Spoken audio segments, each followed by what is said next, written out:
देश के 5वें प्रधानमंत्री चौधरी चरण सिंह की जयंती पर आज मनाया जा रहा है राष्ट्रीय किसान दिवस। प्रधानमंत्री ने कहा, चौधरी चरण सिंह का जीवन गांव और किसानों के विकास के लिए रहा समर्पित।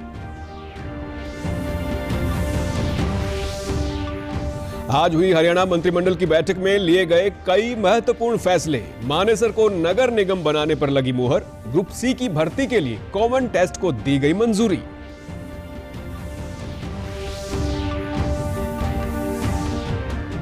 नए कृषि कानूनों का प्रदेश के किसानों ने किया समर्थन। कहा, फसलों की खरीद न्यूनतम समर्थन मूल्य पर होने से किसान हुआ खुशहाल।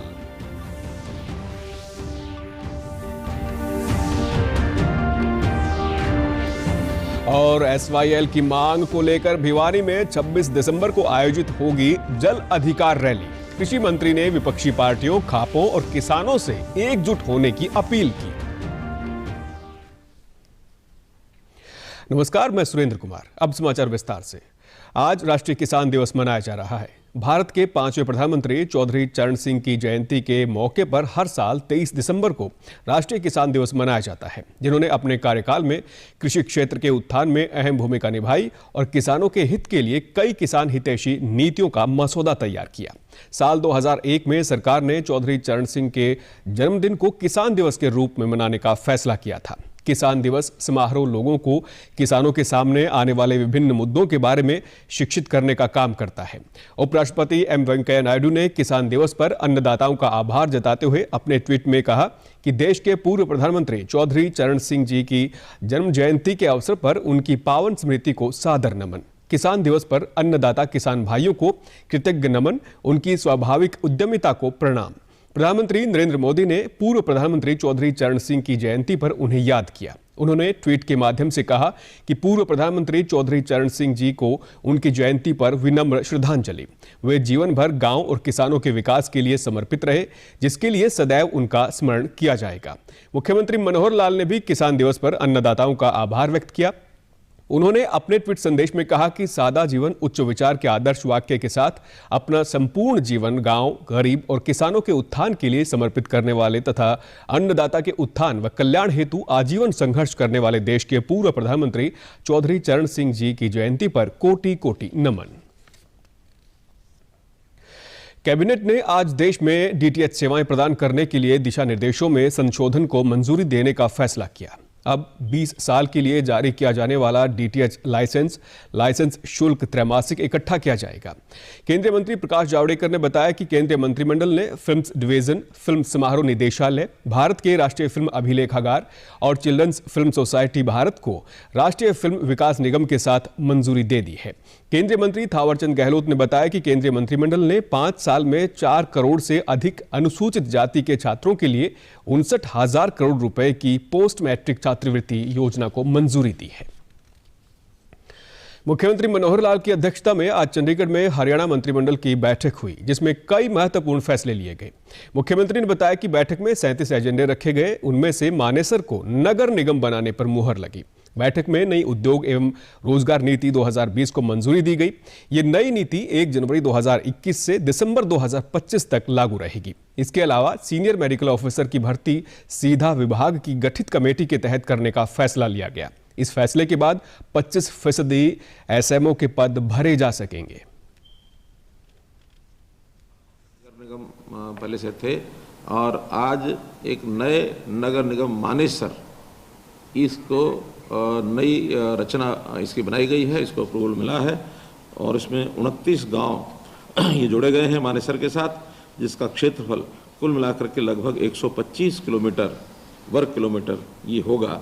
तो अब से हरियाणा के अंदर 11 नगर निगम ये हो गए हैं। हरियाणा लोक सेवा आयोग के माध्यम से हम जो सीनियर मेडिकल ऑफिसर इनकी भर्ती करते हैं, लेकिन भर्तियां सुचारू ढंग से और जल्दी शीघ्र हो सकें, तो इसके लिए इस बार 25% कोटे की ये जो सीनियर मेडिकल ऑफिसर अर्थात डॉक्टर्स की भर्ती ये नियमित जो विभाग के द्वारा की जाएंगी और इसको हरियाणा लोक सेवा आयोग HPSC की परिधि से छूट दी गई है। बैठक में रीजनल रैपिड ट्रांसपोर्ट सिस्टम के दिल्ली पानीपत कॉरिडोर के क्रियान्वयन को भी मंजूरी दी गई। बिजली वितरण कंपनियों को 900 करोड़ रुपए की बैंक गारंटी और हरियाणा योग आयोग के गठन को मंत्रिमंडल ने मंजूरी दी। पंचायतों के लिए बिजली पर पंचायत टैक्स 2% लगाने का भी निर्णय लिया गया। इस फैसले के बाद पंचायतों को 100 से 125 करोड़ रुपए मिलेंगे। कृषि उपभोक्ताओं और कृषि से जुड़े उद्योगों पर यह टैक्स लागू नहीं होगा। ग्रुप सी की भर्ती के लिए कैबिनेट ने कॉमन टेस्ट को मंजूरी दी। इस परीक्षा की वैधता 3 साल रहेगी। होती है गांव के अंदर जो डोमेस्टिक मीटर्स होते हैं उनके ऊपर 2% की दर से पंचायत का एक बिजली टैक्स ये लगाया गया है। इससे लगभग 100 से 125 करोड़ रुपया वार्षिक ये पंचायतों को मिलेगा, जो विकास कार्यों में लग सकेगा। इस काम में कृषि आधारित उद्योग और कृषि उपभोक्ता इनको इसमें छूट दी गई है। जैसे हमने पिछले वर्ष ग्रुप डी की भर्ती ये एक ही कैडर बना करके और सामूहिक सभी विभागों के लिए की थी, वैसे ही ग्रुप सी इनका भी एक कैडर बना दिया गया है। अब अगली जो भर्ती होगी सब विभागों की ग्रुप सी की एक साथ होगी, एक ही सीनियरिटी रहेगी और इनको अंतर विभाग परिवर्तन करने की भी स्थानांतरण पॉलिसी के अंतर्गत छूट होगी। ये भी एक अलग कैडर के नाते से बनाया है। उत्तर प्रदेश, दिल्ली और आसपास के किसान संगठनों के प्रतिनिधियों ने कल नई दिल्ली में केंद्रीय कृषि एवं किसान कल्याण मंत्री नरेंद्र सिंह तोमर से मुलाकात की। किसानों ने सरकार द्वारा लाए गए नए कृषि कानूनों का समर्थन किया, साथ ही कानून से जुड़े अपने सुझाव दिए। इसके अलावा बैठक के दौरान प्रतिनिधिमंडल ने केंद्रीय कृषि मंत्री को ज्ञापन भी सौंपा। इस मौके पर नरेंद्र सिंह तोमर ने कहा कि किसान संगठनों के साथ बैठक काफी सार्थक रही। अनेक किसान यूनियन के पदाधिकारीगण आए थे और उनकी ये चिंता है कि सरकार बिलों में कोई संशोधन करने जा रही है। उन्होंने कहा कि ये बिल किसानों की दृष्टि से बहुत कारगर हैं, किसानों के लिए फ़ायदे में हैं और बिल में किसी भी प्रकार का परिवर्तन नहीं किया जाना चाहिए। ये मांग करने के लिए वो आए थे। उन्होंने अपनी बात भी की, उनके मन में जो भ्रांति थी और बाकी जो समस्याएं थी उन पर भी चर्चा हुई। मैं मंत्रालय की ओर से इन सभी किसान यूनियनों का आभार प्रकट करता हूं जो बिल के समर्थन में दिल्ली आए। केंद्र सरकार द्वारा पारित 3 कृषि कानूनों का प्रदेश के किसानों ने समर्थन किया है। यमुनानगर के किसानों का कहना है कि इन कृषि कानूनों के आधार पर ही महाराष्ट्र में किसान खेती कर दोहरा लाभ हासिल कर रहे हैं। जो किसान आंदोलन कर रहे हैं वे मौकाप्रस्त लोगों के बहकावे में हैं। उन्होंने कहा कि वर्तमान में धान, बाजरा, सरसों और अन्य फसलों की बिक्री न्यूनतम समर्थन मूल्य पर हुई है, जिससे किसान काफी खुश हैं। रहे हैं ये मतलब इन अध्यादेश के आधार पे ही महाराष्ट्र के किसान पहले से खेती कर रहे हैं और उनको इसके अध्यादेश के आधार पे बहुत ज़्यादा लाभ हो रहा है।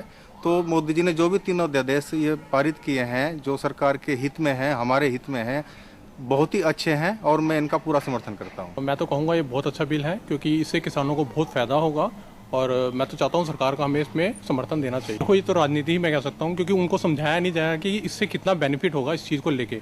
तो मैं तो यही चाहूँगा कि उनको दोबारा समझाया जाए, अच्छी तरह से उनको उसका लाभ समझाया जाए, तभी उनको पता लगेगा कि इससे कितना फ़ायदा है। सबसे पहले तो मोदी जी का सबसे पहले धन्यवाद करता हूँ। उन्होंने तीनों बिल बहुत बढ़िया बनाए हैं और हमारी फसल MSP पे हमने बेची है और सारे किसान बहुत खुश हैं। जिनकी ज़्यादा फसलें जो उनसे पढ़े लिखे भी हैं बहुत ज़्यादा खुश हैं सारे।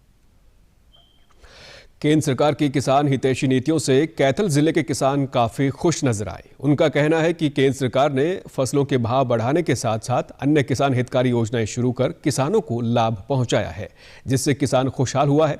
उन्होंने कहा कि केंद्र सरकार की नीतियों से किसान संतुष्ट है, लेकिन कुछ राजनीतिक पार्टियां किसानों को गुमराह कर रही हैं।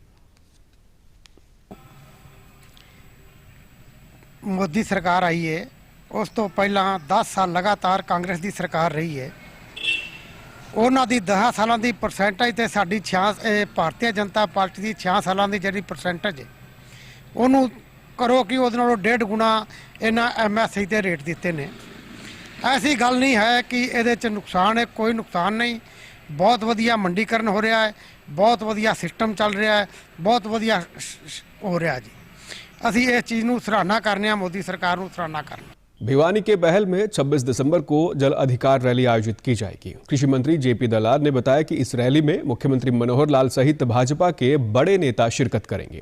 कृषि मंत्री ने कहा कि एसवाईएल की मांग को लेकर प्रदेश सरकार उपवास के बाद अब जिला स्तर पर जल अधिकार रैली करेगी। कृषि मंत्री ने सभी विपक्षी पार्टियों, खापों और किसानों से एकजुट होने की मांग की है। सारे कानून कायदे की बेपरवाह करते हुए जिसने हमारी नहर को, बड़ी बनाई नहर को भी आंट दिया, हमारा पानी देने के लिए तैयार नहीं है, हमारा पानी जो व्यर्थ में पाकिस्तान में भेज देता है, इस मांग को लेकर हमारे भिवानी के किसान बड़ी उम्मीद से बड़ी रैली बहल के ग्राउंड में करेंगे। मुख्यमंत्री जी इसमें शामिल होंगे और इस रैली का हमारा मकसद कई तरह से है। एक तो पंजाब सरकार को ये दिखाना कि हरियाणा इतना कमज़ोर नहीं है, हरियाणा वीरों की भूमि है, हरियाणा का हर 10वां सैनिक हरियाणा का है। अंबाला में मुख्यमंत्री मनोहर लाल के हुए विरोध पर कृषि मंत्री जेपी दलाल ने कहा कि आज कुछ लोग रास्ते जाम करके व नेताओं का विरोध करके सोशल मीडिया में बने रहना चाहते हैं और सरकार के नेताओं को दबाना चाहते हैं। उन्होंने कहा कि आने वाले समय में इसका खामियाजा हर नेता को भुगतना पड़ेगा। 100% समर्थन किसी ना पार्टी को है ना किसी नेता को है और आजकल सोशल मीडिया के माध्यम से ये दिखाने के लिए जो दुनिया का कितना भी बड़ा ताकतवर हो, मैं भी 100 आदमी लेके उसको काले झंडे दिखा सकता हूँ, मैं भी बहिष्कार कर सकता हूँ। ये एक गलत परंपरा चल पड़ी है और कुछ दिनों के बाद सभी नेताओं को इसका खामियाजा भुगतना पड़ेगा।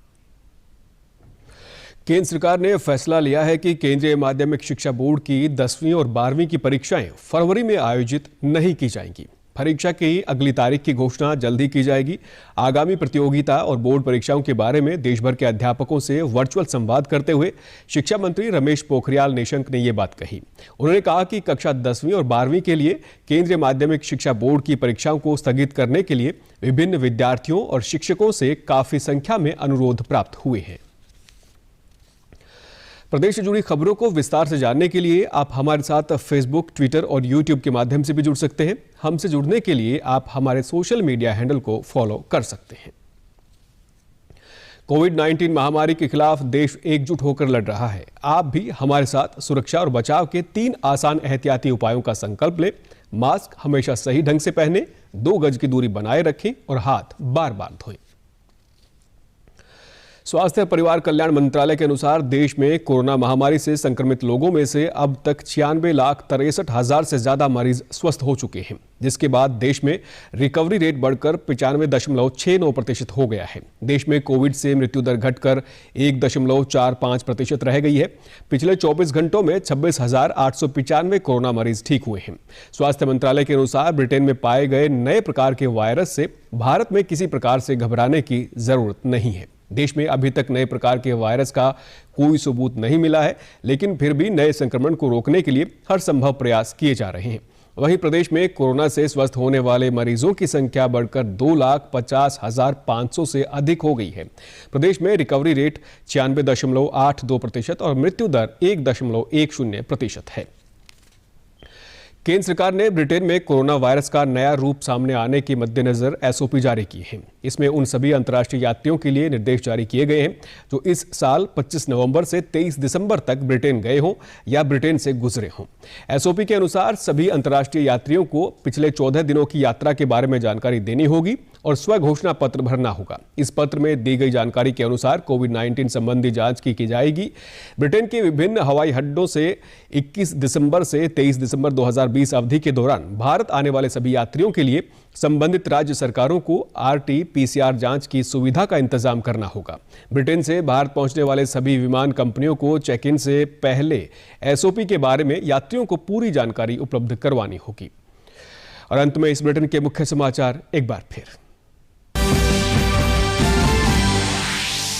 देश के 5वें प्रधानमंत्री चौधरी चरण सिंह की जयंती पर आज मनाया जा रहा है राष्ट्रीय किसान दिवस। प्रधानमंत्री ने कहा, चौधरी चरण सिंह का जीवन गांव और किसानों के विकास के लिए रहा समर्पित।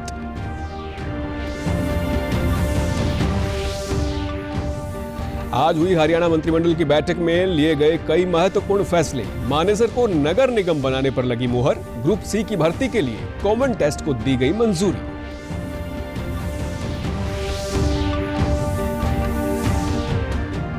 नए कृषि कानूनों का प्रदेश के किसानों ने किया समर्थन। कहा, फसलों की खरीद न्यूनतम समर्थन मूल्य पर होने से किसान हुआ खुशहाल।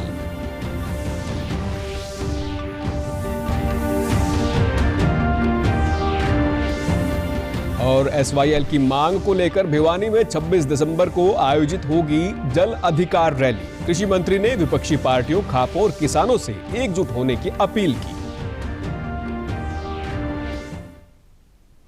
समाचारों में आज इतना ही। नमस्कार।